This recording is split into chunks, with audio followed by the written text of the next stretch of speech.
نحمده ونصلي على رسوله الكريم أما بعد فأعوذ بالله من الشيطان الرجيم بسم الله الرحمن الرحيم يا بني إسرائيل اذكروا نعمتي التي أنعمت عليكم وأني فضلتكم على العالمين واتقوا يوما لا تجزي نفس عن نفس شيئا ولا يقبل منها شفاعة ولا يؤخذ منها عدل ولا هم ينصرون وَإِذْ نَجَّيْنَاكُمْ مِنْ آلِ فِرْعَوْنَ يَسُومُونَكُمْ سُوءَ الْعَذَابِ يُذَبِّحُونَ أَبْنَاءَكُمْ وَيَسْتَحْيُونَ نِسَاءَكُمْ وَفِي ذَلِكُمْ بَلَاءٌ مِّن رَّبِّكُمْ عَظِيمٌ وَإِذْ فَرَقْنَا بِكُمُ الْبَحْرَ فَأَنجَيْنَاكُمْ وَأَغْرَقْنَا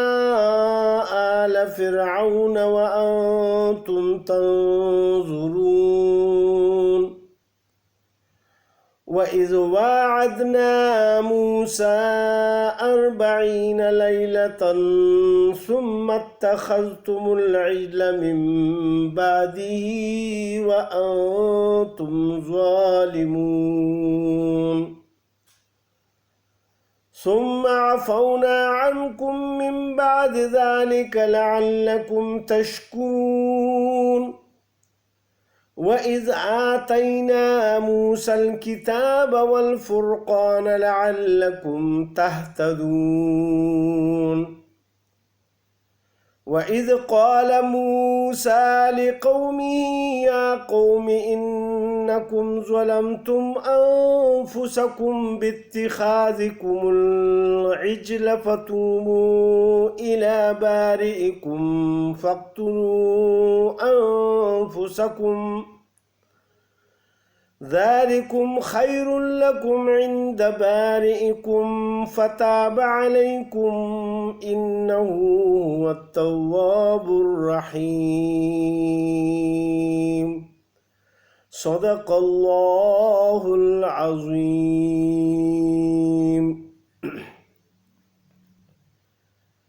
آج انشاءاللہ ہم سورہ بقرہ آیت نمبر 47 سے 56 تک کا ترجمہ اور تفسیر بیان کریں گے۔ ان آیات میں اللہ سبحانہ و تعالی نے بنی اسرائیل کو خطاب فرمایا ہے، کیونکہ مدینہ منورہ میں بنی اسرائیل کے کئی قبیلے تھے اور وہ رہائش پذیر تھے، اور ان کی بڑی عزتی علاقے میں، اور عرب لوگ ان کی بڑی عزت کیا کرتے تھے کیونکہ وہ اہل کتاب کہلاتے تھے اور اہل علم کہلاتے تھے، اور یہ بھی اس پر فخر کرتے تھے کہ ہمارے پاس آسمانی کتاب ہے توریت، اور یعنی ہم میں علماء ہیں، جبکہ ان کے مقابلے میں عرب کے لوگ زیادہ تر امی لوگ تھے، ان پڑھ لوگ تھے۔ تو جب حضرت محمد مصطفیٰ صلی اللہ علیہ وآلہ وسلم نے ہجرت فرمائی، مدینہ منورہ چلے گئے، تو ان کے ساتھ معاہدے کیے، اور اس میں یہ طے پایا کہ اگر ہمارے اوپر کوئی حملہ کرے، یعنی ہمارا کوئی دشمن، تو آپ ان کے ساتھ نہ دیا کریں گے، یعنی ان کے ساتھ ایک ہو کر نہیں لڑیں گے، نہ ان کی مدد کریں گے، مالی و جانی دونوں مدد نہیں کریں گے۔ یہ معاہدے تھے پا گئے، اور پھر اسی کے مطابق کچھ وقت گزرا، لیکن ان کی طبیعتوں میں یہ شیطانی یہ پہلے سے تھی، کیونکہ یہ پہلے اپنے پیغمبروں کے ساتھ بھی اس قسم کی باتیں کیا کرتے تھے۔ حضرت موسیٰ علیہ السلام جو ان کی طرف مبعوث کیے گئے تو ان کے ساتھ بھی یہ بڑے فری ہو کے باتیں کرتے تھے اور ہر قسم کی یعنی نافرمانی کرتے تھے۔ تو اللہ سبحانہ و تعالیٰ نے کچھ ان کی طرف جو ان کے اوپر جو انعامات کیے تھے ان کا بھی ذکر فرمایا ہے کہ میں نے اپنے زمانے کے لوگوں پر یعنی تمہیں فضیلت دی۔ ہر زمانے میں یعنی یہ فضیلت والے لوگ تھے، کیونکہ ان میں پیغمبروں کا ایک سلسلہ چل رہا تھا، جو حضرت ابراہیم علیہ السلام کے بیٹے اسحاق علیہ السلام اور پھر یعقوب علیہ السلام کے اولاد میں یہ آ رہے تھے۔ تو اس وجہ سے ان میں بہت زیادہ پیغمبر آ گئے تھے، تقریباً یعنی 4000 تک بتایا جاتا ہے کہ ان میں پیغمبر آئے تھے۔ اور پھر اللہ پاک نے ان کو یہ کہا کہ تم اس دن سے ڈرو جس دن یعنی تمہیں اللہ کے سامنے کھڑا ہونا ہے، یعنی قیامت کے دن کی طرف اشارہ فرمایا کہ اس دن یعنی تمہارا کوئی عذر قبول نہیں ہوگا، نہ کوئی سفارش تمہاری کر سکتا ہے اس دن، کیونکہ ان کا یہ خیال تھا کہ ہم جو بھی کچھ بھی کریں، ہم پیغمبروں کی اولاد ہیں تو ہماری یعنی وہ پیغمبر سفارش کر لیں گے اور ہمیں کوئی بھی کچھ نہیں کہے گا، نہ اللہ سبحانہ و تعالیٰ کچھ نہیں فرمائیں گے۔ اور بہت زیادہ ہوا تو کچھ دن جو ہے نا ہمیں جہنم میں بھیج دیا جائے گا، اور اس کے بعد پھر ہمیں نکال کے جنت میں لے جایا جائے گا۔ ان کی یہ خام خیالی تھی، اور اس کا بیان انشاءاللہ بعد میں آئے گا۔ اور پھر اللہ سبحانہ وتعالی نے فرمایا کہ اس دن نہ کسی کی سفارش قبول ہوگی اور نہ کوئی فدیہ کسی سے قبول ہوگا، یعنی تمام دنیا کے پیسے، مال و دولت اور یہ چیزیں بھی دے کر تم اپنے آپ کو چھڑا نہیں سکتے۔ اور پھر اللہ پاک نے ایک احسان کی طرف یہ ذکر فرمایا کہ جب فرعون نے تمہارے اوپر مصیبتوں کے پہاڑ ڈال دیے، اس میں جو سب سے زیادہ مصیبت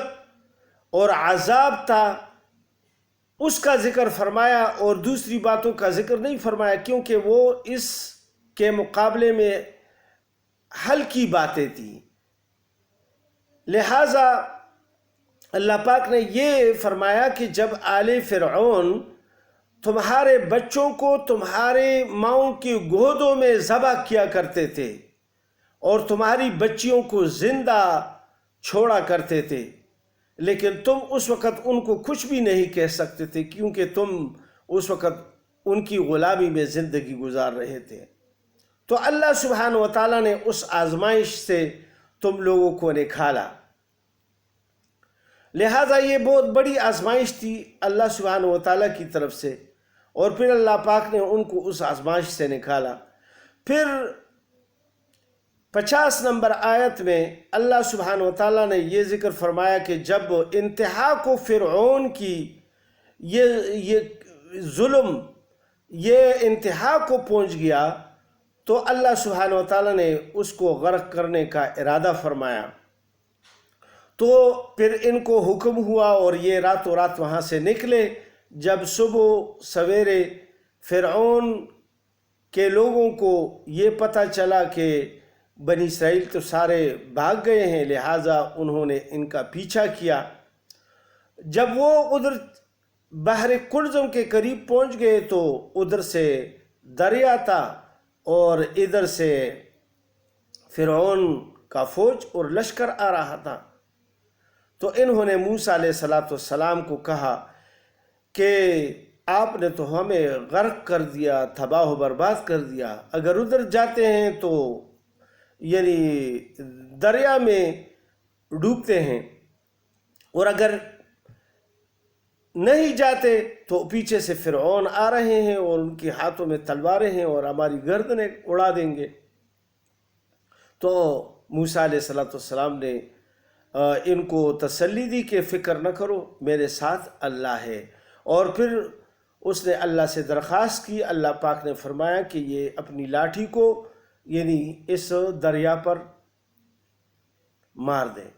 لہٰذا اس میں 12 راستے نکلے، یہ بخیریت وہاں سے نکل گئے۔ اور جب فرعون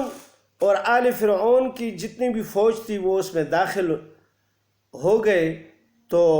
اللہ پاک نے پھر حکم دیا دریا کو، اور وہ اپنے حال پر ہو گیا اور وہ سب کو ڈبو دیا۔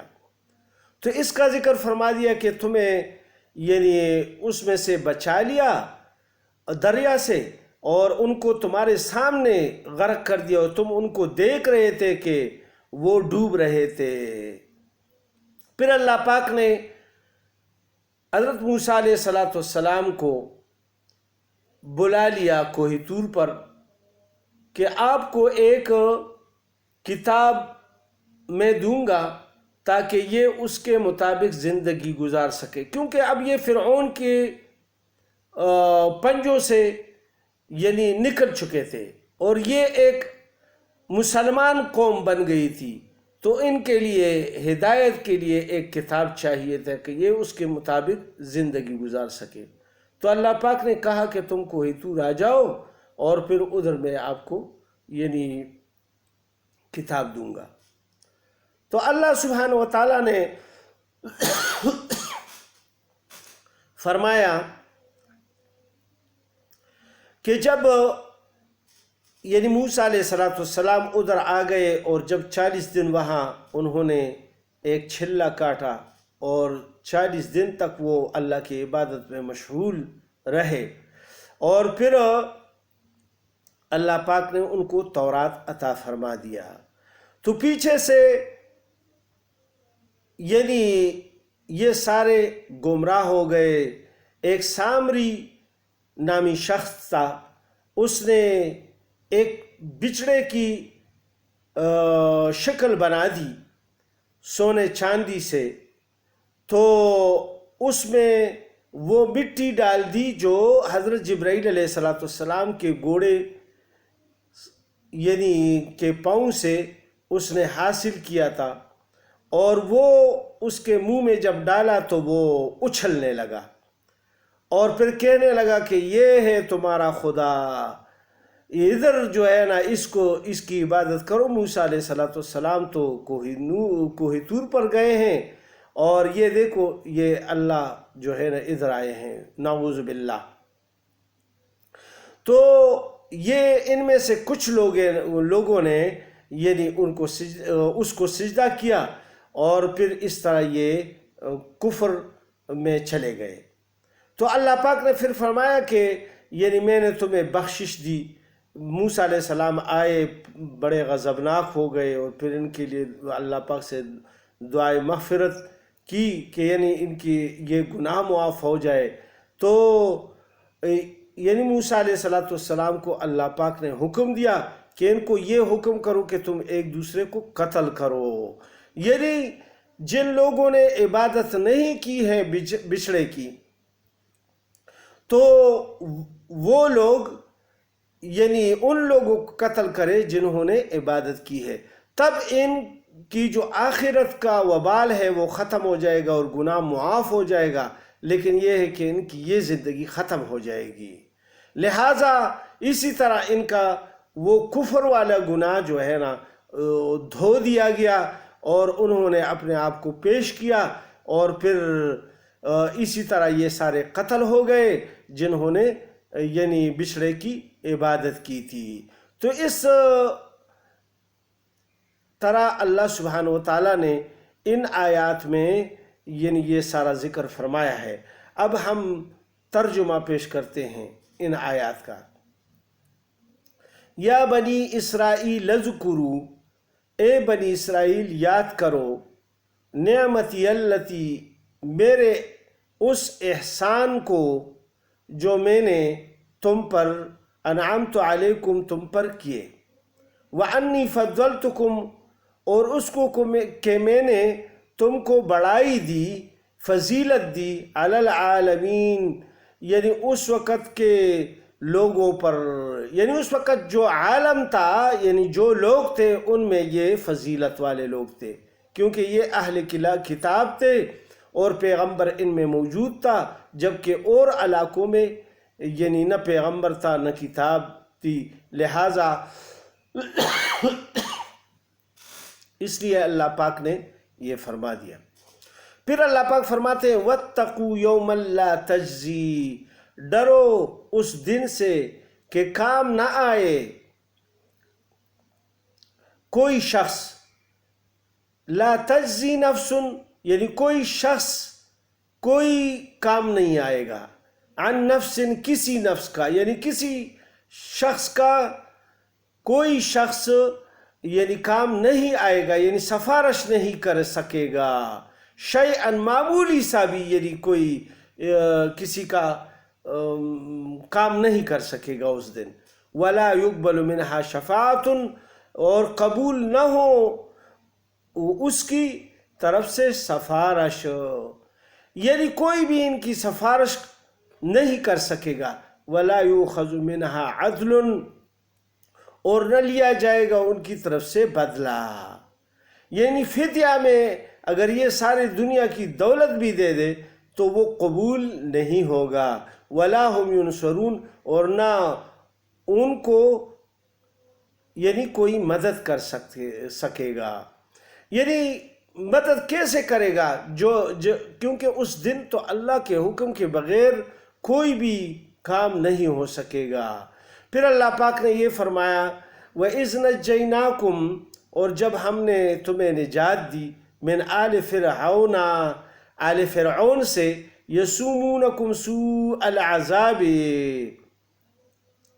جو دیتے تھے تم کو بڑا عذاب، یذبحون ابناءکم، حتیٰ کہ تمہارے بیٹوں کو وہ ذبح کرتے تھے، قتل کرتے تھے، وَيَسْتَحْيُونَ نِسَاءَكُمْ، اور زندہ چھوڑتے تھے تمہاری عورتوں کو، یعنی تمہاری بیٹیوں کو زندہ چھوڑتے تھے اور بیٹوں کو وہ ذبح کرتے تھے۔ وَفِي ذَلِكُمْ بَلَاءٌ مِّن رَبِّكُمْ، اور اس میں آزمائش تھی تمہارے رب کی طرف سے، عظیم، یعنی بہت بڑی آزمائش تھی، کیونکہ بیٹے کا اپنے والدین کے سامنے اس کو قتل کرنا اور ذبح کرنا یہ سب سے زیادہ بڑی آزمائش تھی۔ اس کو اللہ پاک نے ذکر فرمایا اور تکلیف ذکر نہیں فرمائی جو کام کاج میں وہ ان کے ساتھ سلوک کیا کرتے تھے۔ پھر اللہ پاک نے فرمایا وَإِذْ فَرَقْنَا بِكُمُ الْبَحْرَ، اور جب پھاڑ دیا ہم نے تمہاری وجہ سے دریا کو، فَأَنْجَيْنَاكُمْ، پھر بچا دیا ہم نے تم کو، وَأَغْرَقْنَا آلَ فِرْعَوْنَ، اور ڈبا دیا فرعون کے لوگوں کو، وَأَنْتُمْ تَنْظُرُونَ، اور تم دیکھ رہے تھے، اس طرف اس کنارے پر کھڑے ہو کر دیکھ رہے تھے کہ وہ غوپے لگا رہے ہیں دریا میں اور وہ ڈوب رہے ہیں۔ اور پھر اللہ پاک نے فرمایا وَإِذْ وَاعَدْنَا مُوسَىٰ 40 لَيْلَةً، اور جب ہم نے وعدہ کیا موسیٰ علیہ السلام سے 40 رات کا، ثُمَّ اتَّخَذْتُمُ الْعِجْلَ، پھر تم نے بنا لیا بچھڑا، مِن بَعْدِهِ، موسیٰ علیہ السلام کے جانے کے بعد اس کی عبادت شروع کی، اس کو خدائی کا درجہ دیا اور اس کو سجدہ کرنے لگے، وَأَنْتُمْ ظَالِمُونَ، اور تم اس وقت بہت بڑے ظالم تھے، اپنے اوپر اتنا بڑا ظلم کیا کہ تم نے کفر کیا اور اللہ کے ماں سوا دوسری چیزوں کی عبادت شروع کی، یعنی بچھڑے کی۔ ثم عفونا عنکم، پھر معاف کیا ہم نے تم کو، من بعد ذالک، اس کے بعد، لعلکم تشکرون، تاکہ تم احسان مانو۔ پھر اللہ پاک فرماتے ہیں وَإِذْ آتَيْنَا مُوسَى الْكِتَابَ، اور جب ہم نے دی موسیٰ علیہ السلام کو کتاب، والفرقان، جو حق کو ناحق سے جدا کرنے والا ہے، یعنی وہ کتاب جو اللہ سبحانہ وتعالیٰ نے نازل فرمایا ہے توریت، وہ حق اور باطل کو جدا جدا کرتا ہے۔ لعلکم تہتدون، تاکہ تم سیدھی راہ پاؤ، یعنی تم ہدایت پر آ جاؤ، اس پر عمل کر کے تم ہدایت پاؤ گے۔ اس کے یعنی جو احکامات ہیں اس کو مانو گے، اور جس کاموں سے منع کیا گیا ہے اس سے منع ہوں گے تو تم ہدایت پر ہو جاؤ گے۔ اور پھر اللہ پاک نے فرمایا وَإِذْ قَالَ مُوسَىٰ لِقَوْمِهِ، اور جب موسیٰ علیہ السلام نے اپنی قوم سے کہا یا قوم انکم ظلمتم، اے میری قوم تم نے تو بہت ظلم کیا، انفسکم، اپنے اوپر، باتخاذکم العجلہ، یعنی یہ بچڑا جو تم نے عبادت اس کی شروع کی، یہ بچڑا بنا کر اس کی عبادت شروع کی۔ فتوبوا الی بارئکم، سو اب توبہ کرو اپنے پیدا کرنے والے کی طرف، فاقتلوا انفسکم، اور مار ڈالو اپنی جان، یعنی پیش کرو قتل کرنے کے لیے۔ ذالکم خیر لکم، یہ بہتر ہے تمہارے لیے، عند بارئکم، تمہارے خالق کے نزدیک۔ فتاب علیکم، پھر متوجہ ہوا تم پر، یعنی توبہ قبول فرمائی جب انہوں نے اپنے آپ کو پیش کر دیا اور یہ قتل ہو گئے تو ان کی توبہ قبول ہو گئی، اور آخرت کا وبال ان پر نہیں رہا۔ انہ هو التواب الرحیم، بے شک وہی ہے معاف کرنے والا نہایت مہربان۔ یعنی اللہ سبحانہ وتعالیٰ نے یہ ایک موقع دیا کہ آخرت کی دائمی جہنم سے ان کو نجات مل گئی، اور اس دنیا میں ٹھیک ہے کہ یہ قتل ہو گئے، لیکن یہ ہے کہ آخرت کے وبال سے ان کی جان چھوٹ گئی۔ صدق اللہ العلی العظیم۔ مہربانی کر کے اس ویڈیو کو خود بھی دیکھ لیں قرآن شریف کو سامنے رکھ کر، اور پھر اس کو شیئر بھی کریں تاکہ آپ سب کو ثواب دارین حاصل ہو۔ السلام علیکم۔